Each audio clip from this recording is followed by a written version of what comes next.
প্রথমেই দেখে নেব আজকের সবচেয়ে বড় খবরগুলো। শুরুতেই শিরোনাম। আমি গদ্দার না, তোমার পিসি ট্রিপল গদ্দার, বিস্ফোরক হুমায়ুন। বেলেডাঙ্গার ঘটনায় হাইকোর্টে জনস্বার্থ মামলা, কেন্দ্র বাহিনী মোতায়েনের দাবি। সিঙ্গুরে টাটাদের কারখানা নিয়ে নীরব মোদি, প্রশ্ন উঠতেই সুকান্ত কি বললেন? মোদির সভায় শিল্পের নীরবতা, দুর্নীতিতেও নেই আক্রমণ, পাল্টা তোপ দিলীপের। এবারে আসছি বিস্তারিত খবরে। অভিষেক বন্দ্যোপাধ্যায়ের গদ্দার আক্রমণের জবাবে মমতা বন্দ্যোপাধ্যায়কে ট্রিপল গদ্দার বললেন হুমায়ুন কবির। সরাসরি তৃণমূলের নেতৃত্ব ছুড়লেন বেলেডাঙ্গা ও বেজিনগরে লড়ে জিতে দেখানোর চ্যালেঞ্জ।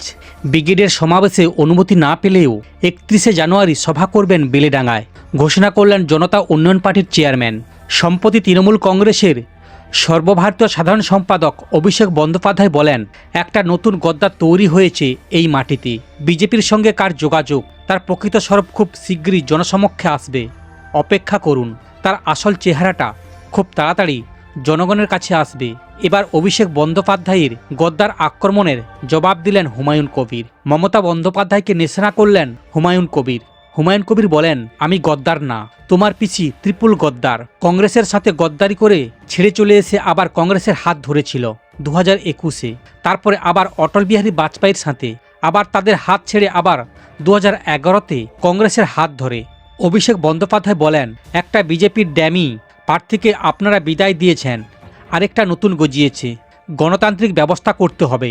এবার অভিষেক বন্দ্যোপাধ্যায়কে মুর্শিদাবাদের মাটিতে হারানোর চ্যালেঞ্জ ছুড়লেন হুমায়ুন কবির। হুমায়ুন কবির বলেন, গোটা মুর্শিদাবাদ তোমাকে বাঁচিয়ে দেবে। ক্ষমতা থাকলে মমতা বন্দ্যোপাধ্যায় আপনি আসুন রেজিনগরে, আর আপনার ভাইপোকে পাঠান বেলেডাঙ্গায়। আমি দুটো সিটেই কন্টেস্ট করব। বুকের পাটা থাকলে আর ক্ষমতা থাকলে পিসি ভাইপো, আমার চ্যালেঞ্জ, অভিষেক তুমি এসো, রেজিনগরে এসো, না হয় বেলেডাঙ্গায় এসো। এরপরে যে খবরে আসছি, সিঙ্গুরে টাটাদের কারখানা নিয়ে নীরব মোদি। প্রশ্ন উঠতে সুকান্ত কি বললেন?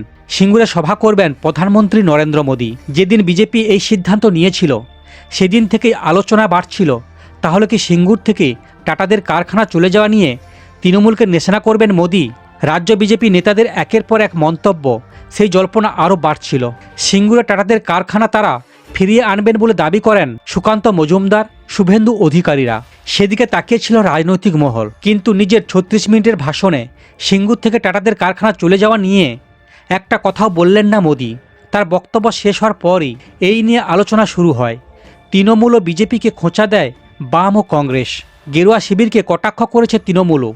তারপরই আসরে নেমে রাজ্য বিজেপি প্রাক্তন সভাপতি সুকান্ত মজুমদার যুক্তি দিলেন, কেন টাটা কারখানা নিয়ে কোনো মন্তব্য করেনি প্রধানমন্ত্রী। 2008 সালে 3রা অক্টোবর রতন টাটা ঘোষণা করেছিলেন সিঙ্গুরে টাটাদের কারখানা থাকবে না। টাটাদের সেই ন্যানো কারখানা উঠে যায় গুজরাটে। তাৎপর্যপূর্ণভাবে সেই সময় গুজরাটের মুখ্যমন্ত্রী ছিলেন স্বয়ং নরেন্দ্র মোদী। ফলে এদিন প্রধানমন্ত্রী সিঙ্গুরের সভা থেকে টাটাদের কারখানা নিয়ে তৃণমূলকে নিশানা করতে পারেন বলে মনে করছিলেন অনেকেই। কিন্তু আধ ঘন্টার বেশি বক্তব্যে নানা ইস্যুতে তৃণমূলকে আক্রমণ করলেও সিঙ্গুর থেকে টাটাদের চলে যাওয়া নিয়ে একটা শব্দও মোদি বললেন না। শিল্প নিয়ে অবশ্য বলেছেন। তার বক্তব্য, বিজেপি সরকার বাংলায় সিন্ডিকেট ট্যাক্স ও মাফিয়ারা সম্পূর্ণভাবে নির্মূল করবে। উনার কথায় এটি মোদির গ্যারান্টি, এবং আইনের শাসন প্রতিষ্ঠিত হলেই শিল্প ও বিনিয়োগ বাংলায় আসবে। সিঙ্গুরের সভা থেকে মোদি কেন টাটাদের কারখানা প্রসঙ্গ তুললেন না, তা নিয়ে আলোচনা শুরু হয়। এই নিয়ে তৃণমূল ও বিজেপিকে নিশানা করে বাম ও কংগ্রেস। সিপিএম নেতা কলতান দাশগুপ্ত বলেন, কোনো শিল্প তৈরি থাকলে উনি বেচে দিতে পারেন, কিন্তু প্রধানমন্ত্রী কোনো শিল্প তৈরি করতে পারবেন না। এই জায়গায় মুখ্যমন্ত্রীর সঙ্গে দারুণ মিলে গেছে। আর প্রদেশ কংগ্রেস প্রাক্তন সভাপতি অধীর রঞ্জন চৌধুরী বলেন, প্রধানমন্ত্রী তো এখানে শিল্প করতে আসেনি, দিদিও এখানে শিল্প করতে আসেনি। আবার প্রধানমন্ত্রী টাটাদের কারখানা নিয়ে কিছু না বলায় বিজেপিকে কটাক্ষ করছে তৃণমূলও। রাজ্যের মন্ত্রী শশী পাজা বলেন, আজ সকাল থেকে যেন একটা চিত্রনাট্য তৈরি হয়েছিল, যেন প্রধানমন্ত্রী এসে সিঙ্গুরকে উদ্ধার করে দেবেন। আরও আক্রমণ তৃণমূলের রাজ্য সাধারণ সম্পাদক কুণাল ঘোষের। সিঙ্গুর নিয়ে একটাও শব্দ নেই। তার কারণ, মমতা বন্দ্যোপাধ্যায় যে আন্দোলন, যেটা শিল্পের বিরুদ্ধে ছিল না, এই যে বিজেপির একটা অংশ, সিপিএম এবং কংগ্রেস একটা অংশ খুব নাচানাচি করলো, প্রধানমন্ত্রী কিছু বলতে পারলেন না। মমতা বন্দ্যোপাধ্যায়ের আন্দোলন ছিল কৃষিজমি রক্ষার অধিকার। রাজনৈতিক মহলে আলোচনা শুরু হতেই আসরে নামেন সুকান্ত মজুমদার। মোদির আগে এই সভা থেকে তিনি বলেছিলেন, 24-এ আপনারা বাংলায় বিজেপি সরকার গঠন করুন, টাটাদের আমরা ফিরিয়ে আনবই, এই সিঙ্গুরে মাটিতে ফিরিয়ে আনব।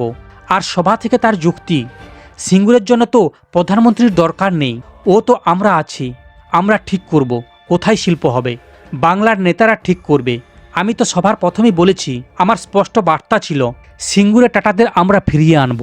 এরপরে যে খবরে আসি, মোদির সভায় শিল্পের নীরবতা, দুর্নীতিতেও নেই আক্রমণ কেন? পাল্টা তোপ দিলীপের। এই প্রশ্নের জবাবে বিজেপি নেতা দিলীপ ঘোষ পাল্টা কটাক্ষ।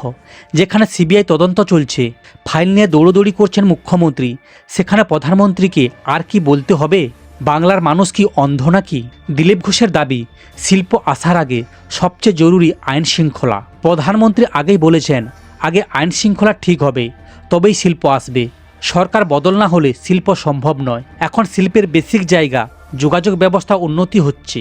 এ প্রসঙ্গে তুলনা টেনে আনেন ওড়িশার সঙ্গেও। তার বক্তব্য, ওড়িশা সরকার বদলের 1.5 বছরের মধ্যেই সিস্টেম বদলে গেছে।